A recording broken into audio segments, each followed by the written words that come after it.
First, we're going to start off with just some breathing, just some deep breathing exercises just to get our mind right. So what I want you to do is wherever you're seated, I want you to go ahead and sit up nice and straight. We're not at attention. We're not feeling tense. We're just sitting. Already making myself sleepy, which we're not trying to be sleepy. We're just trying to be relaxed, but my body is telling me something. It's telling me I need to rest and get more sleep. So shoulders up towards your ears, bringing them back down. Your head is right in line with your spine.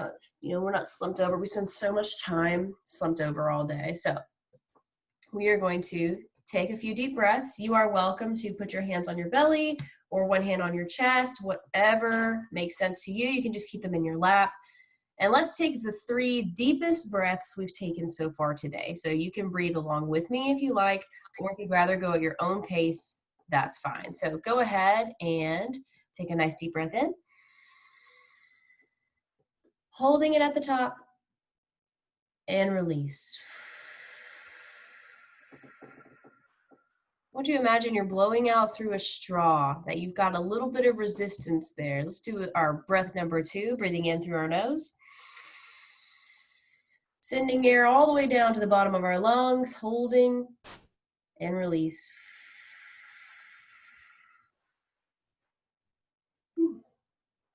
Made myself yawn again. Last one, breathing in.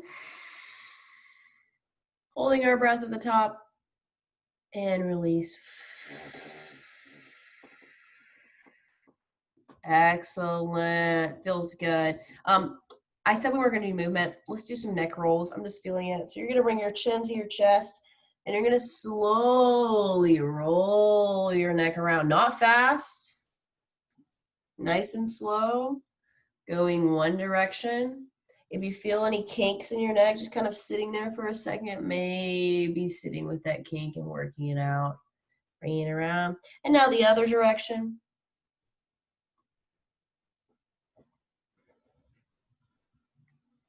Fun fact, you're supposed to have a natural curve in your neck like this. And because we spend so much time looking at our phones or looking at a laptop, that this natural curve in our neck gets straight, like straight instead of curved. I'm having like a yawning fit. I'm not even that tired. But this will start to straighten out instead of curve, and that's not good. So neck rolls are really helpful to bring that natural curve back instead of straightening out the neck, because that's not so great. So next we're going to do a little different. I'm going to read you a very short story. I'm going to share my screen so you can see it along with me. Here it is. I love this story. So it's an old like Chinese folk tale, and it's only 1 paragraph long, so really, really short. And its unknown origins of the story tell of a farmer who used an old horse to help plow his fields. So one day, the horse escaped and galloped off. And when the farmer's neighbors sympathized with the man over the bad news, the farmer replied, "Good? Bad? Who knows?" He had lost his horse. They're like, "Oh, that's terrible." And he's like, "Meh." A week later, the horse returned with another herd of horses. This time, the neighbors congratulated the farmer on the good news. And he replied, "Good? Bad? Who knows?" Then, when the farmer's son was attempting to tame one of the wild horses, he fell off the horse's back and he broke his leg. Everyone thought this was very bad news. The farmer's reaction: "Good? Bad? Who knows?" Some weeks later, the army marched into the village, requiring every able-bodied youth they found to enlist. When they saw the farmer's son with his broken leg, they let him go. They didn't make him join the army. Good? Bad? Who knows? So the point of the story is when something seems like it's a bad thing, we don't really know yet. It could actually be a good thing. So maybe you're, running late for school, and so you miss the bus and your parents get mad, but then you find out that the bus ended up maybe breaking down on the way to school, so you would have been even later. So it ended up being an okay thing that happened. Have you ever had a moment like that before, or a thing that happened before where you thought it was going to be something bad, but it actually turned out to be a good thing. You can put it in the chat if you have a specific example you can think of. I'll try to think of one from my own life. I know I have these. You ever had that moment where like, actually, that was not that bad. It was actually a good thing. Oh man. Darn, it'll come to me. I've had a ton of those where it's like, oh, I, broke my leg, so I couldn't play such and such game. But then, ended up everybody got sick, so I didn't get sick. It's one of those things where it's like it ends up being an okay thing. Probably, I know, same. I know this feeling where it's like, oh, that's terrible. The point is that things happen, and it's easy for us to be like, that's a great thing, and it ends up being actually a terrible thing. Like maybe somebody gets a promotion at their work. Oh, promotion, that means more money, great. But then the promotion ends up being a lot more work, and they end up really not liking their job anymore. So it was a good thing, but now it's not a great thing. So the farmer has a really interesting perspective where he's like, I don't know if it's a good thing yet or not. I'm not saying don't get happy about stuff that happens. I'm not saying don't get sad about stuff that happens, but rather than looking at something as a definitively good or a definitively bad thing, keep it in perspective. Yeah, it might seem like a bad thing, but in the end, it could be an okay thing. Like, I broke my leg, but I didn't have to join the army, like the farmer's son. Or my horse ran away, but then it brought back a whole herd of horses. So now I have even more than I started with. So that's the point of that story. It's very mindful because it helps you give perspective and reframe the things that could happen to you. So again, instead of looking at something like it's a totally done deal, like, oh, that's awful, be like, actually, it's a good thing. So another example, if you have to move, from one school to another, and you're really upset, that's a terrible thing. I don't want to leave my friends. I don't want to have to be the new kid. Like, that's awful. But then you get there and you make new friends who are great. And then maybe that school has a better whatever program that you want to join or a better team that you want to get in. So it's like, oh, if I had stayed at my old school, I wouldn't be able to do this really cool thing that I have in my new school. So could be a good thing. Just keeping that in mind. So happened to your parents' friend? Yes. Oh gosh. And which thing happened to your parents' friend? Important.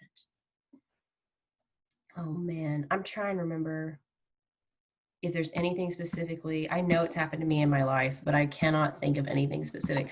Reframing is really hard to do. It's really hard because our brains like to be like, no, this is a terrible thing, but then it ends up being okay. So just keep that in mind, that can totally happen to us. Had a promotion, but it was worse than the job he had before. Yes, that happens sometimes. That's kind of a bummer because you're like, oh, this is great. It's going to be awesome. And then you're like, oh, that's actually horrible. I hate that. I hate that job. So never pre-assign whether something's good or not, because it could end up being totally opposite. All right, next thing we're going to do is we're going to, little anatomy lesson. We have a long nerve that runs from our brain. Y'all know I put the brain stuff in here all the time, so just deal with it. That's what you get when you get me. You've got brain here, and then you've got a nerve because it controls all your nervous system. There's a nerve that runs down the back of your brain to like the bottom of your spine. And this nerve is the longest nerve in our body, and it's called the vagus nerve. You don't need to remember that, but the vagus nerve is responsible for a lot of things, but mostly it's responsible for helping us relax and feel good. And there are points in our body that the vagus nerve is really responsive to. So the vagus nerve also wraps around our eyes. So when we activate our eyes by rubbing our hands together and putting the warm on our eyes, we are telling our bodies to chill out. So that is a really cool thing to do. So let's do that together. You're going to warm your hands and make them really warm, really, really, really warm. When you've got them really warm, put it on your eyes and just hold it there for a second. It feels weird, but it actually kind of feels good because we're telling our vagus nerve to activate. And again, that's the part of our body that is in charge of helping us relax. And so we're telling ourselves to relax. That's why it feels good.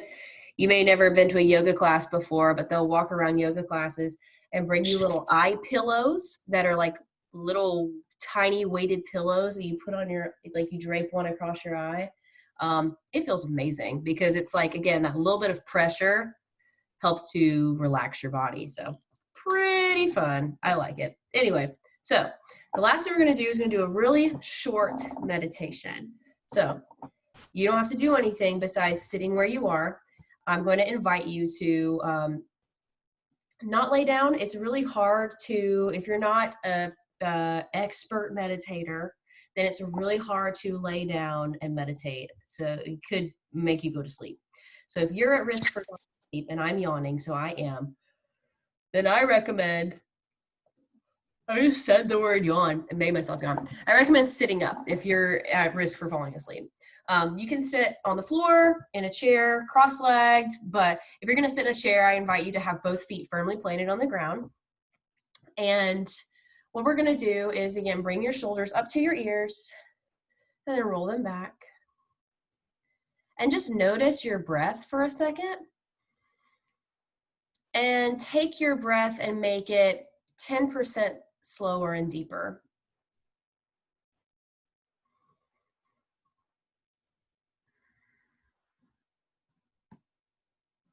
Awesome. Try to keep that same kind of breathing, nice and steady and slow. I also invite you to close your eyes. If you do not want to close your eyes, that's okay. You can simply gaze down towards the floor.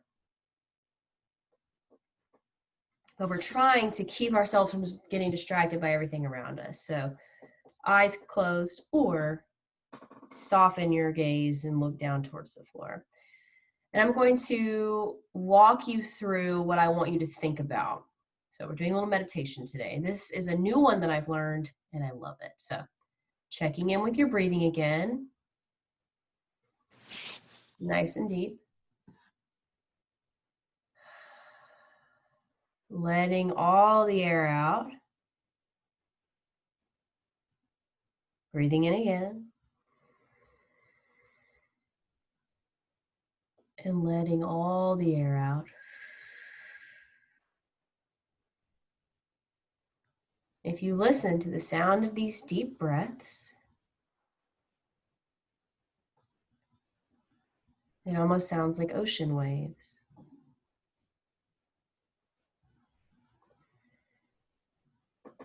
And while we're listening to the sound of our breath like ocean waves, I want you to imagine that you are on a boat in the ocean. And it is a small boat. It's just for you, but it is a safe boat. And you are on this boat in the ocean. And I want you to imagine that every time you have a thought, that you think something, that's like a wave, and that you just ride that wave on your boat and watch as the wave rolls on. And then you come back to stillness. And every new thought that you have is another wave. There is no right or wrong way for an ocean to be. So if you have many thoughts pop up, many waves, very choppy waters, that's okay. You just ride each thought and let it go. Don't try to chase down the thoughts. We're not here to let our minds wander. We're just here to sit on our boat and watch the thoughts come by and move on. So for the next moment or two, I want you just to float on your boat and watch all the thoughts that you're having and just ride each wave that comes by. You may have to ride 100, and that's okay. There's no wrong way to do it. But let's sit together and ride those waves.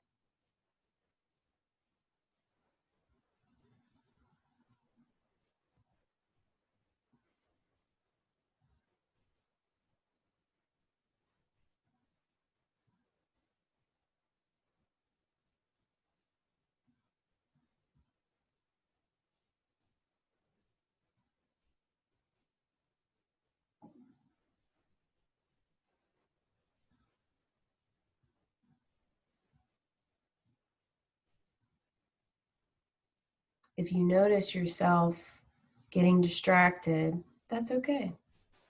Bring yourself back onto the boat.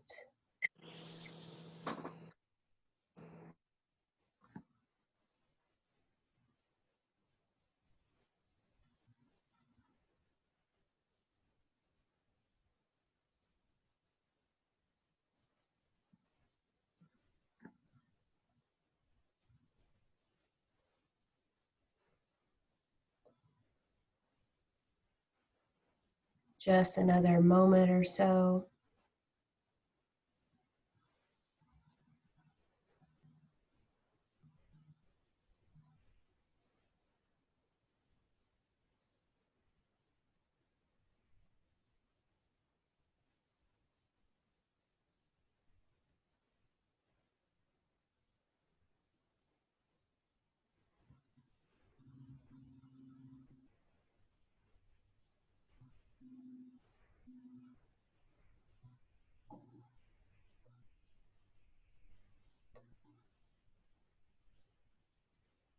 When you're ready, you can bring your eyes back up to the screen.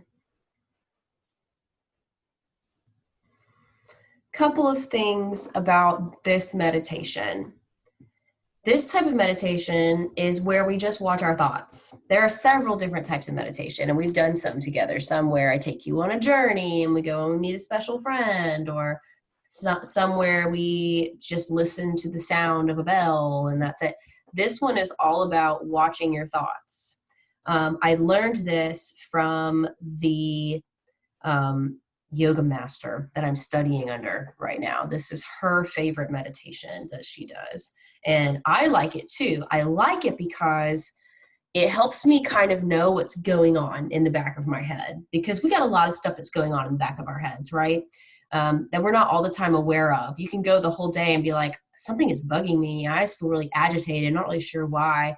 And then maybe you start venting to a friend, or you're taking a shower and you're like, oh, it's that thing someone said to me, or that thing that happened this morning that really set me off. And I've been having that in the back of my mind. It's been worrying me.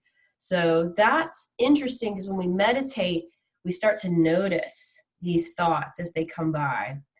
And you might notice that you're having the same thought over and over again, like, I'm hungry, I'm still hungry, I'm hungry. Or you might have different thoughts where it's like, my friends, school, clubhouse, my dog, my parents. It could be a lot of different things that are coming by. You might have an ocean in your mind that is very still, that doesn't have very much movement at all. You're not thinking about much of anything. I cannot reiterate enough that there's no wrong way for your ocean to be.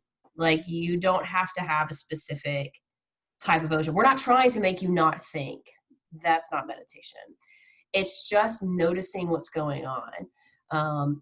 I did this with a friend the other day, and she said that she was watching her waves go by, and she's like, these are big waves. These are waves of stuff that really has been troubling me for a long time. Like, stuff that she sees on the news, stuff that's going on in her life personally, stuff that she's, conflict she's having with coworkers. And it was like, I now understand why I'm so stressed, because I have all these big things that I'm worried about. So that's helpful to do. This is a great one to do at night if you're laying in the bed, or if something's kind of bugging you and you want to sit through. Honestly, though, you could do it anytime. If you're feeling great, you could also go into that meditation where you're on the little boat and you just watch and see what's going on in your brain. Your brain does amazing things. This is a good way of learning what's going on with it. So use that meditation if you like it. It's one of my favorites that I do. So I highly recommend it. And I hope that you enjoyed it. This was a little bit of a different one. Like I said, we didn't do any movement. We didn't do any stretching. We will probably do more of that tomorrow, but I'll need to look actually at my schedule and see, because I do not remember what I'm doing tomorrow, but probably more movement involved. So thanks for hanging out with me. I so appreciate it.